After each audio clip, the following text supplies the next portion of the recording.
Hello everybody, Sky Marshall here, back here in the Lion's Den, bringing you the events of the 10th turn, which is January 1941 of Operation Dark Horizon. And let's dive right in here. In no particular order, we can start in the Pacific right now. The Americans have started their slow buildup. Currently right now, they have the Yorktown in Hawaiian waters right now with her task force, the Los Angeles, the Baltimore, and the Detroit.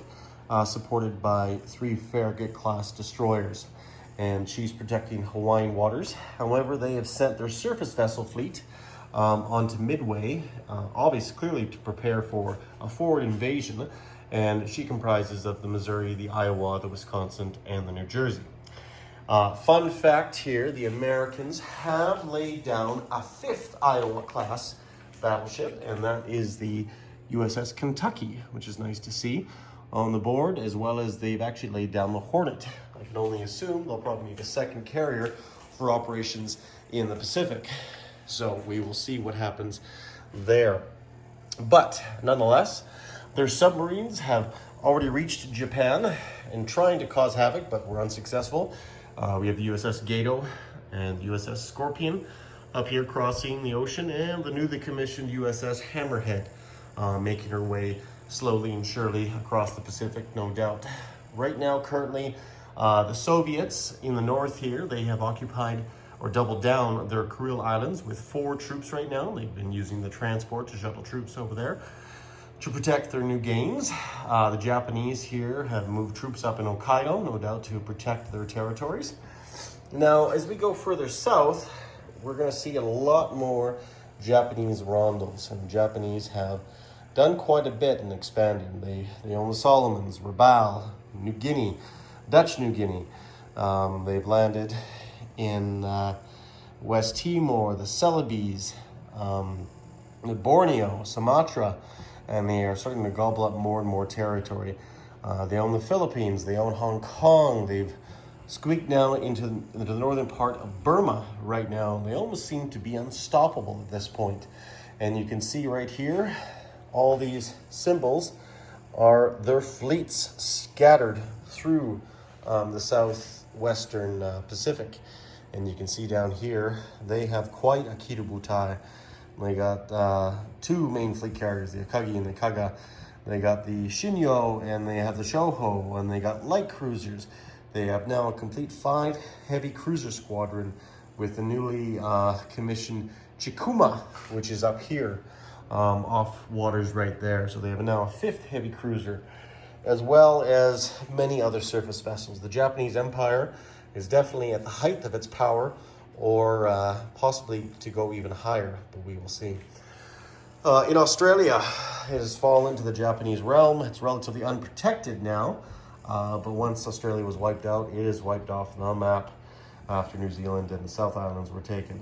French submarine Redoutable is surveying these waters, hopefully picking up any straggling Japanese ships. However, there are 4 Japanese I-class submarines that wiped out the fleet down here, the Dutch submarine fleet. The only survivor right now is O-21, fleeing over into the Indian Ocean. Japanese submarines have been causing havoc here, sinking 1 million tons of shipping in the Indian Ocean, trying to slowly choke off Britain. I can only assume that their next target probably will be Singapore or possibly even Calcutta. The world is their oyster at this point, and we'll see what happens. But Japan has to be worried about these submarines. Like I said before, the Gato, the coastal submarines S-49 and S-27 are off the eastern coast of Japan. We have the Acheron, the French submarine, the Acheron, and the Far East Command Odin ship doing their possible raiding in there, and I know they've taken at least 1 million tons of shipping in the Yellow Sea there. The CCP and the KMT are holding neutral in these areas right now. Currently, the CCP is still holding on to Beijing or Peking, and of course here as well they're holding on to Shenxi. But obviously, it's a slow go for them. The Russians realize they probably going to have to attribute some more forces in there at the risk of losing possible victory points. But it's tough right now for the Russians in this particular sector. India is holding on. Far East Command is dispersing their forces, militia. They're building Gurkhas. They're trying to garrison as much as they can until hopefully help arrives. Help is only a step away when you consider that Force G, Force Z, and the 1st French Fleet are all in the Mediterranean and could easily come down and help the Indians or Far East Command, but they're being a little bit selective, let's just say. The HMS Furious just joined the King George and her battle group. The Duke of York leading the Dorchester and Sussex, and so on and so forth. And they could easily go and help, but because they don't want to leave the Mediterranean, because of the Italian menace. And you can see right here all the ships neatly off the coast of Tripoli and Tobruk. And we have the newly built Pola heavy cruiser with the Zara supporting the Littorio, which is the flagship. And then the Armando Diaz and the Giuseppe Garibaldi, and they have a total of 5 destroyers with this fleet. Very powerful Italian fleet, but just not quite powerful enough to attack the British. However, they do control the largest air force in the Mediterranean, so that might help balance the power. We'll have to wait and see what Panzer J is deciding to do. He's moved forces up from Tripolitania to Cyrenaica, possibly for a head-on invasion into Western Egypt and, of course, onto Lower Egypt. But we have a problem. The South Africans that were garrisoned there, the 2nd Division is still there, but they have moved over to Gibraltar to help defend that, along with the 1st American PBY, which has landed to help the convoy raiding in that sector. And further down south, the 3rd South African Division is in Cape Town right now. No doubt watching U-889 and U-170 commerce raid off the Cape of Good Hope. Abyssinia hasn't changed much. The war has pretty much gone into Cold War right now, with no sides doing either or anything on either side.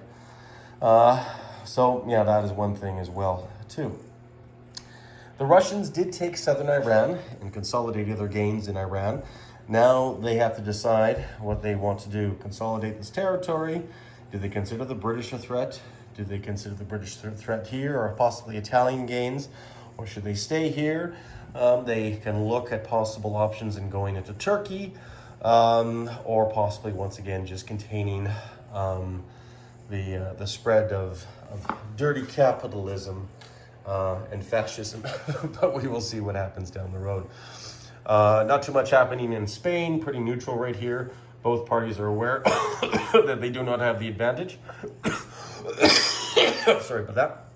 But in northern Algeria and Tunisia, the Germans did make a landing here with the help of the Spanish fleet and take on Tunisia and northern Algeria to cut down French aggression in that area, free French aggression, and to help out the Italians securing their western borders, which I like. Not that I like the fascists, but I like the strategy. It is sound. Over here in the Atlantic, S-44 and S-28 American coastal subs finally made the long trek from the Americas into Portuguese waters, and we will see where they go from there. And this is not there with that. We have one destroyer on escort duty. Not too much going on in the United States right now. The U-boats U-857 and U-41 together have been raiding 3 million tons of shipping, British shipping, going to England. And we'll peer on up to see what happened. The fleet that was in American home waters has left and has gone north and taking a large part of their forces here. Very large task force led by the USS Enterprise, the Boston heavy cruiser, the new Atlanta with her new air defense guns, as well as 4 destroyers. Very powerful American battle force here in the Atlantic. We have the Prince of Wales, the Cumberland, which is still going under repairs in port here, and hopefully she'll be back in operations together. And together, the Americans and the British do dominate the northern Atlantic.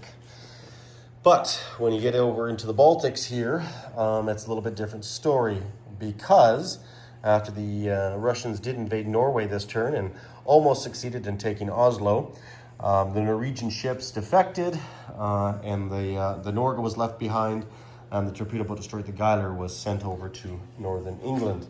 However, we currently now see a possibility of German buildup, especially with their Air Force, but possibly a Navy resurgence, because the Swedish have joined the sides of the Axis. Why? Because they don't like the Soviets.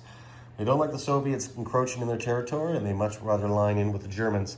So the Germans now have control of 2 coastal defense ships, torpedo boat destroyer, and coastal sub, to add to their ranks and their fleet. So we'll see what happens there.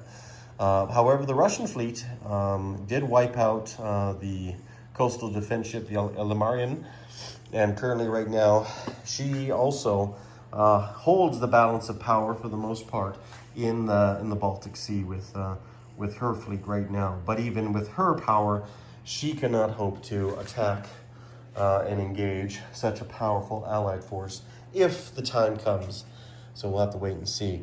Helsinki did fall, and the Russian 8th Army had the glory of that joy, so they went in there and took that. And the Russian 7th Army is moving on north to hopefully secure the Norwegian front. So the 8th Army will be holding the Finnish areas, and the 7th will be moving on into Norway. Further north up here, we have seen the built up of 2 Marines and a transport down here for the Soviets, and we'll see what happens there, joining the 9th Army in that area. Of course, obviously, I mean, they're designed probably for a possible attack on Turkey, but we'll have to wait and see what happens until that goes about. And that's pretty much it for the Soviets. We did a lot. We did some rebuilding. Smolensk and Kiev, these 2 city territories, do have a powerful offensive force, are starting to build one, with a motorized light tank, a tank destroyer each, along as with some ground forces, just in case any sneaky attacks happen with the Germans. So we're slowly being prepared for that potentially outcome, if that does come. And then of course, we are defending our areas. In Leningrad, we have 2 airborne, 2 Marines, infantry, militia. We are very well entrenched in Leningrad. And we have quite a sizable air force now. We have 2 strategic bombers, a medium bomber, tactical bomber, seaplane transport, and even a fighter squadron down there in Azerbaijan. So this pretty much concludes the review, more or less, guys. There's not a lot else going on, except the entire world's at war for the most part. But hopefully we'll see you for the 11th turn and everybody's turns and videos that they'll put out. And hopefully you enjoy this series and keep on enjoying it, because I know I have been. And it's been a thrill playing with these guys, and it's been a thrill playing as the Soviets, surprisingly. Loving this new 4th edition, and guys, we will see you guys soon. Take care, stay classy, and see you for the Soviet turn 11.2.